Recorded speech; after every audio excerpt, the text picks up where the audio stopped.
So how does a single, humid port city, a place with red clay and salty air, somehow become the Silicon Valley of baseball?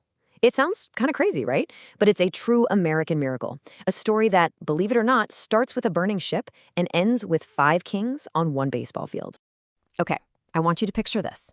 It's 1972, the Baseball All-Star Game. We're talking the absolute pinnacle of the sport, right? Now, what did five of the greatest players on that field, what did they all have in common? Well, it wasn't their batting stance, it wasn't their team, it was where they came from. It was geography. All five of them learned the game in the exact same small, humid port city, Mobile, Alabama. Yeah, you heard that right. Five. Five future Hall of Famers and constant All-Stars, all coming out of a single city of just 200,000 people. I mean, think about that. The odds are just astronomical. It's a statistical impossibility. So how on earth did it happen? Well, to figure that out, we've got to go way, way back. Okay, so the story really begins with two completely different seeds planted in the same exact soil at the same exact time. We're jumping in the time machine and heading back to the 1860s to see how this incredible baseball DNA in Mobile first got started. All right, so you've got these two parallel stories happening. On one side of town, down in the Delta, you have the birth of Africatown in 1860.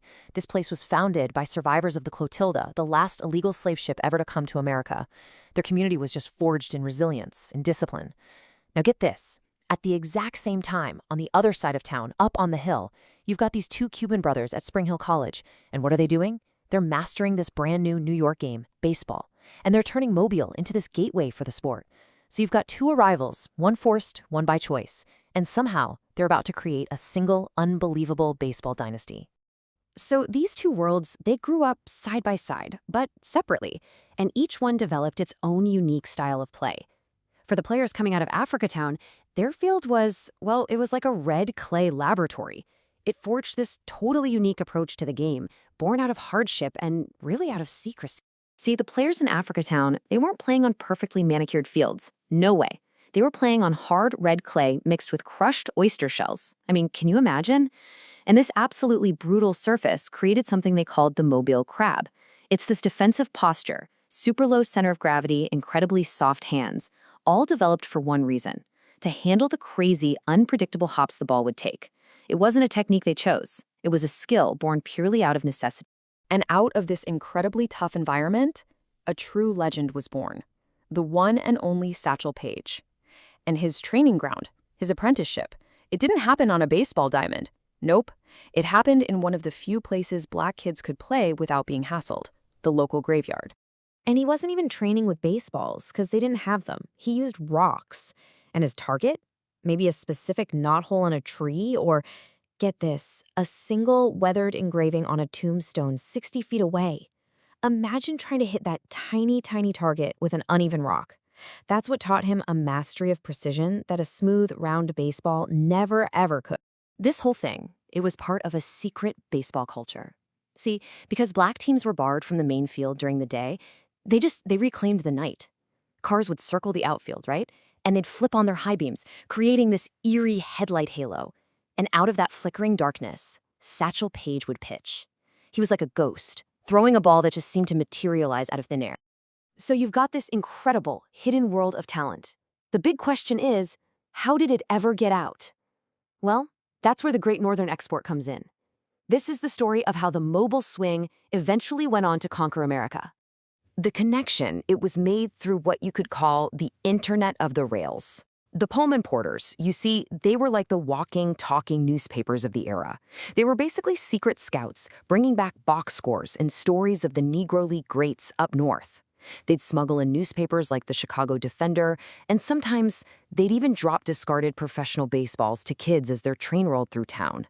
They were literally the messengers, the couriers of this miracle. And this all created this powerful ritual, the train north. It always started at the L&N platform. You'd see a young player, often just a teenager, getting on that train with nothing but a cardboard suitcase. His mom would have packed it, usually just 2 sets of clothes and maybe 2 pieces of ginger cake.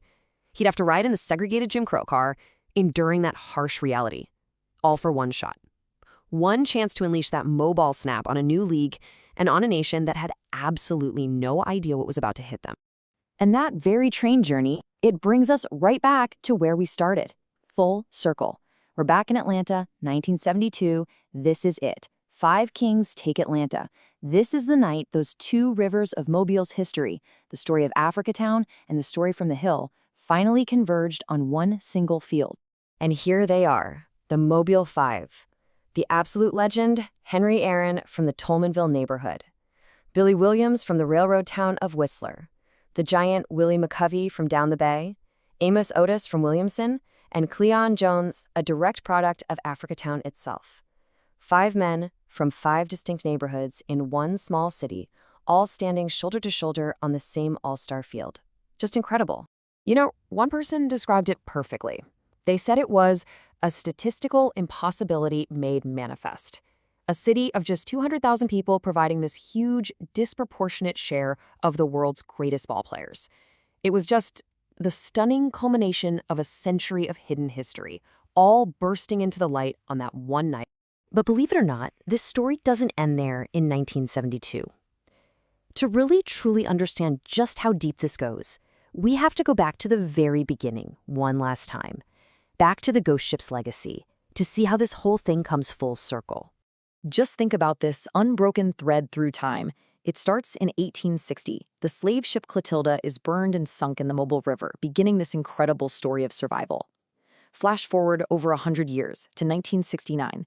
Cleon Jones, a direct descendant of that very same Africantown community, kneels down to catch the final out of the World Series. And then, in 2019, the actual wreckage of the Clotilda is finally discovered, bringing this whole story from myth into hard physical reality. And you know what? That legacy is still alive today. Cleon Jones, that World Series hero, he went back home. He returned to Africatown. And now they call him the Restorer. He's a community architect working to rebuild the neighborhood and making damn sure that the story of the Clotilda's 110 survivors is never, ever forgotten again. You know, the story of Mobile, it just proves that our greatest legends are often forged in the most unlikely of places. And it really makes you wonder, doesn't it? What other incredible American stories are buried just beneath the surface, just waiting for someone to tell them?